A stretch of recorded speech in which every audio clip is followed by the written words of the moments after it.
मेरा on an average 3.5 lakh से 4 लाख रुपए आज के डेट के हिसाब से नुकसान हुआ है। ये कौन भरेगा कि स्पाइस जेट वालों की खटिया खड़ी हो जाए।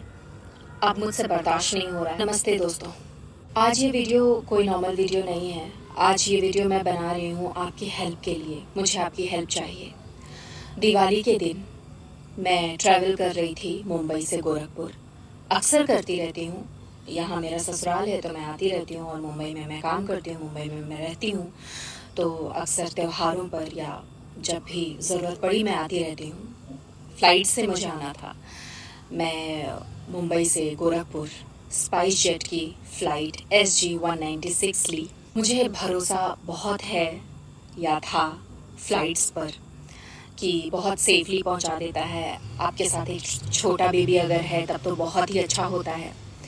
मेरे साथ मेरी 3.5 साल की बिटिया और मैं, सिया और मैं, हम दोनों ट्रैवल कर रहे थे SG-196 स्पाइस जेट से। 20 तारीख को दिवाली के दिन मॉर्निंग की फ़्लाइट थी, 8:35 की। चेक इन किया। मेरा एक बैग बड़ा था जो कि बैगेज में चला गया, लगेज में चला गया, और एक कैबिन बैग था जो सबसे छोटा ट्रॉली बैग होता है, वो मैंने अपने पास रखा था। और एक और छोटा सा था बैग जो कि 2 अलाउड थे, मेरे साथ और मेरी बेटी। हम दोनों का फुल टिकट लगा था। कुछ हम दोनों का अराउंड 22,000 का टिकट था। जहाँ पे स्कैनिंग होती है वहाँ पे स्कैनिंग कराने गए। लगेज देने के बाद स्कैनिंग में काफ़ी समय लगा, 45 मिनट्स अराउंड लग गए, 50 मिनट लग गए स्कैनिंग में। इस सामान को निकाल के उस सामान में करना, ऐसे देखना वैसे देखना, अलट के पलट के देखना। स्कैनिंग के टाइम पे मुझे जो स्कैन कर रही थी, जो देख रही थी, आई डोंट नो उन्हें क्या कहते हैं, CRPF कहते हैं या क्या कहते हैं, वो जो चेक इन कर रही थी सिक्योरिटी चेकिंग में, उन्होंने कहा कि इस कैबिन बैग में एक माचिस की डिब्बी है। मैंने कहा नहीं, मुझे पता है जो चीज़ें अलाउड नहीं है मैं क्यों लेकर के आऊँगी। नहीं, इसमें माचिस की डिब्बी है। मैंने कहा ठीक है, मुझे खुलवाइए, चेक करवाइए। मैंने कहा ठीक है, खोलिए, चेक कर लीजिए। उस बैग में मेरे कुछ सामान, जैसे कुछ कपड़े थे, कुछ था। एक, मैं वॉइस ओवर आर्टिस्ट हूँ तो मेरा एक माइक था, मेरे हेडफोन थे, और एक बॉक्स था जिसमें ज्वेलरी रखी हुई थी। ये बॉक्स था जो स्क्रीन पे आप देख रहे हैं इस वक्त। इस बॉक्स में मेरी कुछ ज्वेलरीज रखी हुई थी और मैं अक्सर ज्वेलरी लेके ट्रैवल करती हूँ क्योंकि मुझे यूजुअली फ़्लाइट से ही ट्रैवल करना होता है, तो मेरे लिए बहुत कन्वीनियंट होता है ज्वेलरी लेके ट्रैवल करना। कभी मेरा कुछ इधर उधर नहीं हुआ या मैं बहुत ही सेफली पहुँची हूँ घर। सो इस बार भी मैं ज्वेलरी लेके ट्रैवल कर रही थी जिसमें मेरे मंगलसूत्र थे, डायमंड के स्टड्स, इयररिंग्स थे, जिसमें तनिष्क का एक पेंडेंट और इयररिंग सेट था। मेरी बेटी का इयररिंग था उसमें एक सेट, और ऐसी छोटी मोटी चीज़ें, ढेर सारी चीज़ें थी उसके अंदर थी। लगभग 4-4.5 तोला सोना था उसमें। उन्होंने वो डब्बा भी ऐसे ऐसे देखा जब मैंने बैग खोल के दिखाया। मैंने कहा इसमें माचिस की डिब्बी नहीं है तो आपने क्यों खुलवाया। नहीं, मुझे माचिस की डिब्बी डिटेक्ट हो रहा है। तो कैसे डिटेक्ट हो रहा है? कंप्यूटर में क्या आपकी स्कैनिंग मशीन ख़राब है कि माचिस की डिब्बी उसमें नहीं है फिर भी आपको माचिस की डिब्बी दिख रही है उसमें? अच्छा ठीक है, कोई बात नहीं। उस वक्त मेरा दिमाग कुछ नहीं उल्टा सीधा गया। दिवाली का दिन था, मैं बहुत खुश थी, अपने ससुराल आ रही थी, अपने फैमिली के पास मैं आ रही थी, तो मैं बहुत खुश थी। मेरा इन सारी चीज़ों पर ध्यान नहीं गया। मैंने वहाँ से सामान पैक किया, सब कुछ सही था, और मैं वहाँ से निकल गई आगे के लिए। मैंने लगभग लास्ट में, लगभग मेरे बाद या 1-2 पैसेंजर आए होंगे, लगभग मैंने लास्ट में बोर्ड किया था। फ्लाइट में नीचे ग्राउंड पर पहुंचते ही मुझे ग्राउंड स्टाफ ने रोक लिया और बोला कि ये बैग आप, छोटा जो कैबिन बैग था, ये बैग आप लगेज में डाल दीजिए। मैंने कहा लगेज में मेरे ऑलरेडी 30 किलो जा चुके हैं, उससे ज़्यादा की गुंजाइश नहीं है आपके रूल्स के हिसाब से, और मेरे इसमें कुछ इंपॉर्टेंट सामान भी हैं। मैंने सुना है कि आप लोग फेंकते हैं सामान, तो मेरे टूटने फूटने के सामान है, इंपॉर्टेंट सामान है, तो ये मैं अपने पास रखूंगी। उन्होंने कहा नहीं नहीं, फोर्स करने लगे, नहीं नहीं आपको लगेज में डालना ही पड़ेगा। मैंने कहा अच्छा ठीक है, मैं ट्राई करती हूँ। तो ग्राउंड से मैं सीढ़ियाँ चढ़ करके अंदर फ्लाइट के गई, और वहाँ पर जैसे ही मैं पहुंची वो बंदा मेरे पीछे पीछे आया और उसने एयर हॉस्टेस से कहा ये ऊपर नहीं आएगा ना, ये कैबिन में ऊपर शेल्फ में नहीं आएगा ना। एयर हॉस्टेस ने कहा हाँ नहीं आएगा। 1-2 लोग और थे, हाँ नहीं आएगा। जब मैंने अपना वो शेल्फ खोल के देखा जहाँ पर मेरा सीट था, जहाँ पर 1E 1F हम दोनों की जो सीट्स थी, मेरी और मेरी बेटी की, ऊपर शेल्फ खोला तो देखा उसमें सामान ऑलरेडी था। दिन था दिवाली का और मैं मैं नहीं करना चाहती थी कि जब ये सीट मेरी है तो इसके ऊपर का शेल्फ भी मेरा है, प्लीज़ ये सामान हटाइए, मैं एडजस्ट करती हूँ। मैंने नहीं किया ये और मैंने कहा चलो ठीक है, कोई बात नहीं, तुम ले जाना चाहते हो तो इसको लगेज में डाल दो, मुझे कोई दिक्कत नहीं है।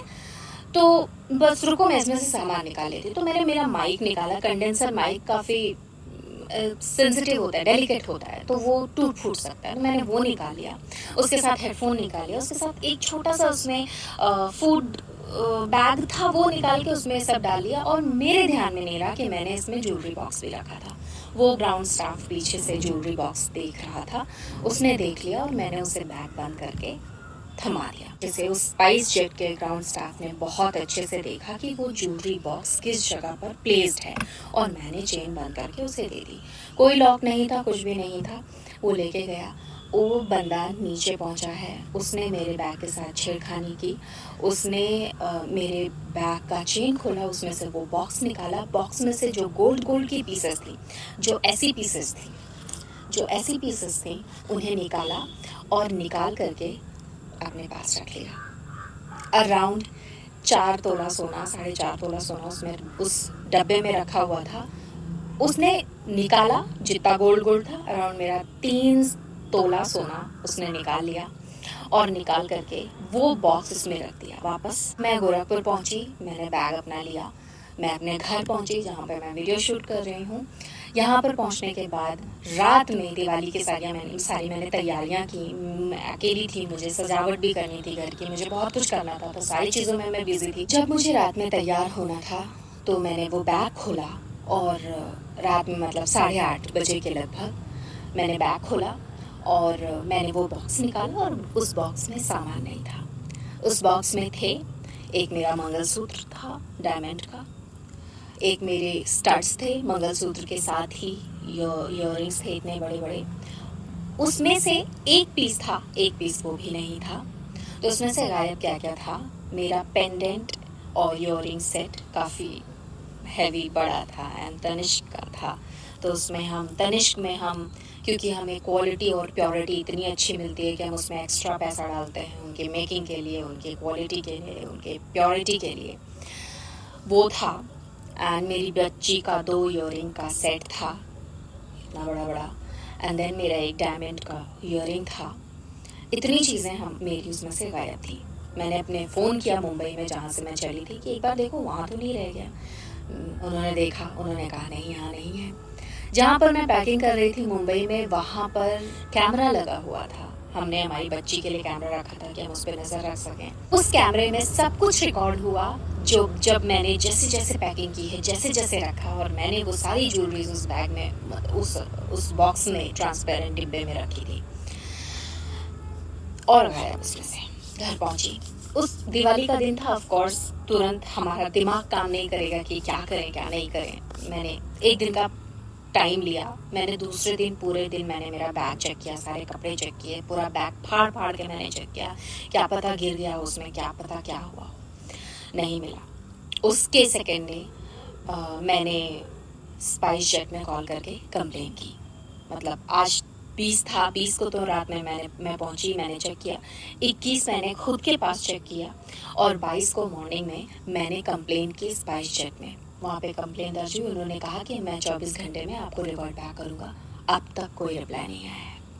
आज की डेट है 26, अब तक कोई रिप्लाई नहीं आया है। मैंने 22 को ही मेल किया था, कॉल करके कंप्लेन किया था, मेल नहीं किया था, उस दिन कॉल करके कंप्लेन किया था। मैं 22 को घर पे सबको बताई कि ऐसा ऐसा हुआ है। 22 को ही मेरे मॉम डैड जो मुंबई में हैं वो गए, वहाँ पर कंप्लेन किए एविएशन में। एविएशन मतलब वहाँ का जो थाना होता है, हमारे एवरी एयरपोर्ट का अलग अलग थाना होता है, वहाँ पर कंप्लेन किया। उन लोगों ने कंप्लेन लिखा, उन लोगों ने बोला कि आप सीसीटीवी जा कर के चेक कीजिए। सीसीटीवी चेक सिर्फ जो मैं वहाँ पे स्कैनिंग कराई हूँ उसका चेक किया, उसके बाद क्या हुआ, जो ग्राउंड का सीसीटीवी है वो हमें चेक करने को नहीं मिला। उसके बाद मैं यहाँ पर गोरखपुर के थाने में भी, एयरपोर्ट के थाने में गई, वहाँ पे भी कंप्लेन की। 23 को वहाँ पे कंप्लेन किया। वहाँ पे कंप्लेन करने के बाद उन लोगों ने सीसीटीवी फुटेज चेक कराया। यहाँ के स्पाइस जेट वालों ने मुझे वो फुटेज दिखाया जब आपका सामान ऑफलोड होता है। जब आपका सामान उतर रहा होता है तब का फुटेज चेक कराया। मेरा बैग बंद वैसे ही आया, ऐसा भी नहीं कि अंदर खुल गया था या कुछ हुआ था। उसके बाद मैंने 23 को ही रात में मैंने मेल किया स्पाइस जेट को custRelation@spicejet.com। ये मैं जो मेल आईडी आपको स्क्रीन पे दिख रही है इस पे मेल किया। इसके साथ ही 2-3 मेल आईडीज़ और हैं। स्पाइस जेट के CEO को भी मैंने CC में रखा था। अब तक कोई रिप्लाई नहीं आया, आज 3 दिन हो गए हैं। तो कुल मिला के स्पाइस जेट की ये नेग्लिजेंस है। स्पाइस जेट अपने कस्टमर्स को सीरियसली नहीं ले रहे हैं। स्पाइस जेट के साथ में पहले मेरा बुरा एक्सपीरियंस हो चुका है, पर हम लोग ऐसे लोगों में से नहीं हैं जो बुरे एक्सपीरियंस को मुद्दा बना करके कुछ दिखाएं, कुछ बताएं, सोशल मीडिया पर डालें। नहीं, पर ये कुछ अलग है। मेरा ऑन एन एवरेज 3.5 लाख से 4 लाख रुपए आज के डेट के हिसाब से नुकसान हुआ है। ये कौन भरेगा? ये कौन भरपाई करेगा? मेरी बस आपसे रिक्वेस्ट है, आप सब मेरे फैमिली या फ्रेंड्स हो, जो लोग भी देख रहे हो, मेरे कहीं ना कहीं से फ्रेंड्स हो, कहीं ना कहीं से मुझे जानते हो या नहीं भी जानते हो तो अब जान गए इस वीडियो के थ्रू। मुझे स्पाइस जेट तक ये वीडियो पहुंचानी है। मुझे हमारे नरेंद्र मोदी सर तक ये वीडियो पहुंचानी है। हमारे प्राइम मिनिस्टर तक ये वीडियो पहुंचानी है। हमारे यूपी के CM तक ये वीडियो पहुंचानी है। हमारे महाराष्ट्र के CM तक ये वीडियो पहुंचानी है। जितनी ज़्यादा से ज़्यादा आप जितना भी शेयर कर सकते हैं आप प्लीज़ कीजिए, क्योंकि ये मेरे साथ हुआ है तो मुझे ऐसा फील हो रहा है, लेकिन मुझसे पहले भी ये कुछ लोगों के साथ हो चुका है। ये मुझे पुलिस स्टेशन में पता चला कि मैम ये पहला केस नहीं है, ऐसा मेरे साथ स्पाइस जेट में ही दिल्ली टू गोरखपुर भी हुआ था। मैं आप लोगों से हाथ जोड़ के विनती करती हूँ कि आप इस वीडियो को इतना पहुँचाइए, इतनी दूर तक पहुँचाइए कि स्पाइस जेट वालों की खटिया खड़ी हो जाए। अब मुझसे बर्दाश्त नहीं हो रहा है। आज है 26 अक्टूबर। मैंने ट्रेवल किया था 20 अक्टूबर को। इतने दिनों के बीच में मैंने सिर्फ कंप्लेंट्स किए हैं, मैंने सिर्फ FIRs किए हैं, मैंने ये चीज़ें मेल्स कर लिए हैं जो उन लोगों का सो कॉल्ड रूल्स रेगुलेशंस होते हैं, उस हिसाब से मैं चल रही हूँ। और अब तक कुछ भी नहीं हुआ है, अब तक कोई मैसेज नहीं है। अब तक वो ज्वेलरीज मेरा इमोशन रखती थी। उन ज्वेलरी को मैंने मेरी कमाई से ली थी, मैंने मेरी पहली कमाई से ली थी, मैंने मेरी बड़ी इनिशियल कमाई से ली थी। और तो वो मेरे लिए मेरे मन में बहुत बड़ी जगह रखते हैं। I have an emotional connect to that jewelry. Very emotional, very deep connect. I want my jewelry back. Anyhow. So I just request you all to spread this video everywhere and anywhere. Please. Thank you so much. Shubhangi Pandey signing off.